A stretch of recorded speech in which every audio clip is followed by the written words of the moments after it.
welcome to the woman's cave. Thank you for giving me time to like go ahead and get there. Yeah, of course I'm gonna let you do it today because you know I didn't feel like it and I look a little bit like a Spectre. You think you look like a Spectre? I do, because it's like this lighting is wrong, and so I just like have half of this.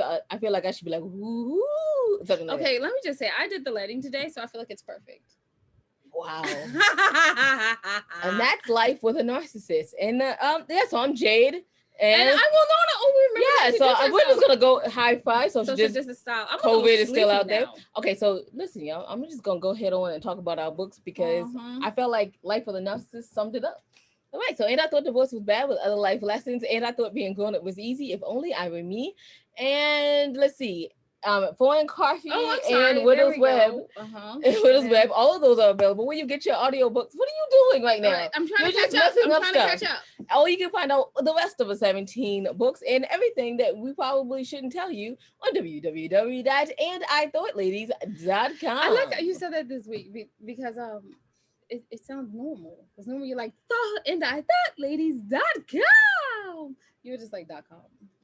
Okay, you know what? Y'all aren't here to hear about us. You're here to hear from my wonderful guests. Wonderful guests, would you like to introduce yourself? Hello, everyone. I'm Amanda-Rae Prescott. I am a Black pop culture freelance journalist, emphasis on freelance, in case certain folks are listening. I kind of stumbled upon this career path from... That's actually the first fact about me. I stumbled upon this career path because I started out screaming about my favorite TV shows on Twitter. Then a couple years later, people were like, hey, you want to, write for our publication and get paid for it versus putting info on Twitter out for free? And then I said, sure. And now speed through the pandemic and all this stuff. And now anytime there is a period drama, especially anything British, that I'm kind of one of the first names people call on for opinions on this topic. It's kind of my first fact. My second fact is that I am addicted to sparkling water or seltzer for my East Coast friends. It's kind of my I can't go a day without it. I know a lot of folks are addicted to soda, but like it doesn't even matter what brand, honestly. I'll drink anything from like the grocery store brand to La Croix, anything in between. It just has to be sparkling water without sugar in it. Third fact. I'm not sure what the third. That was a great fact. Like I love that fact. I love your facts. Like this is great. I'm sorry, what was the third one? Okay, so my third one is that despite all my discussions about a lot of things relating to like the UK, I've only been there once officially. I went on one trip. It's 2018 and the before times. Oh my god, great. I love that you called it the before times. I mean, I feel like we should call it the before time. I feel like but I mean, I don't think people are ready to accept the before times. Yeah, I don't think so either. Like, we're going back, and I'm like, are we ever? I mean, we will go back, but will it ever be the same? Will we ever not be thinking about germs constantly? Yes. Okay. So, can you tell us a little bit about like the pieces that you've written and why did you start screaming about your pieces on Twitter, like about the shows on Twitter? Yes. Okay, so pretty much I've been involved in various fandoms for over a decade at this point. So the first one I would say officially I started screaming about on Twitter was Doctor Who. It's been going on in the UK for 50 years. Yeah, that show with the doctor, whoever. No. Okay, so what's your favorite doctor? I'm sorry, and then we can talk about it. We can talk about the real stuff. I mean, well, I think the favorite doctor is the real stuff.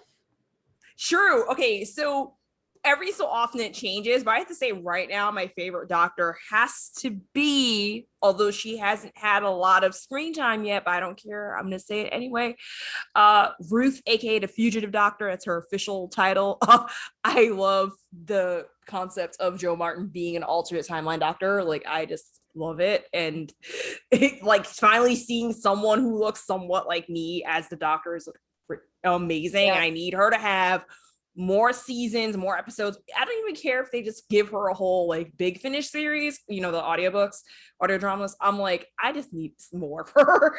Not to say I don't have other in terms of the traditional timeline, I would say it changes every so often, but I think I have a soft spot for Peter Capaldi. I just love You his like the dynamic 12th Doctor?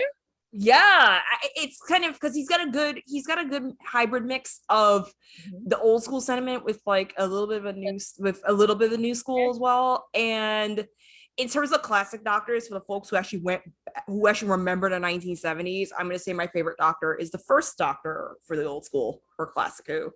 And if you could see Winona, she looks horrified.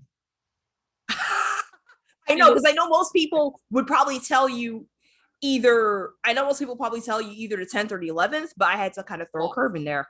Oh, I love them too, but yeah. I have to tell you, Winona has this shirt just to piss me off, and she wears it every so often. Math.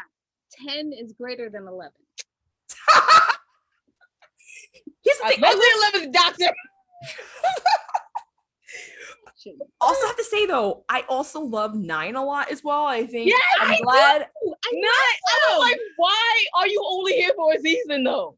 Oh, I know. I think I think it's funny that unfortunately he had to be the one to experiment, and of course there's a lot of like infighting and stuff with production and crew. Of course, it's always hard to be the first after. I mean, they were gone for 16 years, so.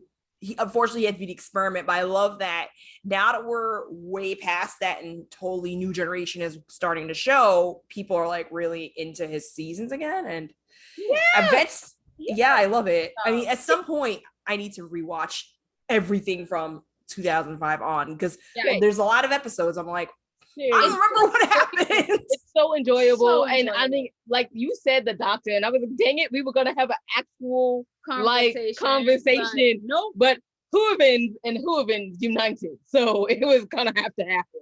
So I love the Ninth Doctor because I love what he did with his ears. I don't know what it was, but his ears could accentuate a point in a way that just felt modern and quirky and fun and relatable.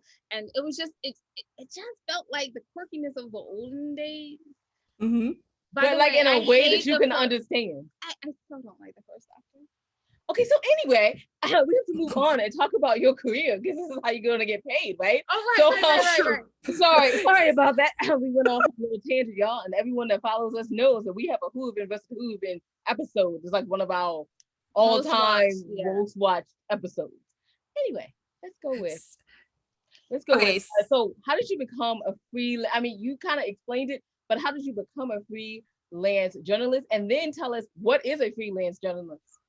Okay, so the reason why I say freelance because my full-time job is in social media, like on the back end, so like anything I type for my company, which is redacted for legal reasons, it's not my words, it's what they tell me to write, or things like getting rid of the spam and the trolls. So that's kind of my day job, so I don't have like my byline there. But with freelancing, I pretty much started.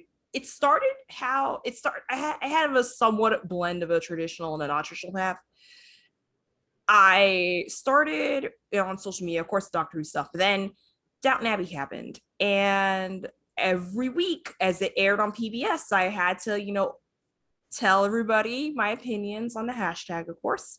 Then I learned how to watch Downton Abbey before PBS aired it, and would comment on the UK episode airings as well. And then Downton ended, and it turned into other shows like Poldark and whatever PBS is airing on Sunday nights. I was always talking about it, and then I also learned how to watch other UK dramas on the internet before you're supposed to.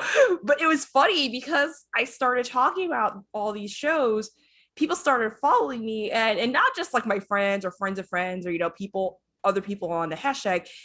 I started noticing after a while that blue checks, people who are actually in the industry, like the historical advisors for different shows, or a couple screenwriters here or there, or a production company, like these folks would start following me on Twitter. I'm like, okay, it's interesting. And then, of course, being Black in this entertainment space, you kind of have to eventually at some point comment about racism, either good or bad or the ugly, and more people start following me after that, because of course there's different, unfortunately some of these UK dramas, what ends up happening is that somebody gets angry about a person of color being cast in a show, especially if it's a period piece where they're like, well, Black people didn't exist in this era. That's not true. And there's a ton of historians who will dispute this information actively. So I would bring that up and sometimes confront people with, like, hey, you're, saying stuff that's, either historically inaccurate or, just straight racist. And sometimes it's good in fandom to talk to people, but sometimes I've had a lot of run-ins of like various forms of bigots. So from there, I started writing about this on blogs that unpaid. And then last 2020, right before the pandemic, a friend of mine who worked for the nerd website Den Of Geek was like, hey, we're looking for somebody to cover Outlander season 5 because the person that wrote it in the past, they're, they can't write anymore. There's, switch going on. Can you help us on a freelance basis? And I said, sure. Good thing I took that, because right after we agreed initially and I went to the season 5 premiere in LA, because I was already out there for Dr. Who Con. After that, when I got home and stuff, all of a sudden it's coronavirus this, lockdown that, and then I went, oops, okay, there's nothing. It's done, everything's done. One place, everything's closed. Can you tell us one place to find you, to like engage with you, like Twitter? Twitter, yeah, my Twitter username is at Amanda-Rae Prescott. It's basically my real name with 2 letters chopped off because I couldn't fit it. So that's my main hangout spot. Awesome, thank you. Definitely. Would you like to wrap us up? Of course. You can find out everything your ladies are doing at www.andithoughladies.com. Amanda, thank you so much for coming on. We really appreciate it. Y'all go follow her on Twitter. She has some great things to say. So thank you. Peace and love, y'all. And just remember, wisdom is all around you. If you're open to finding it and accepting it. Bye-bye.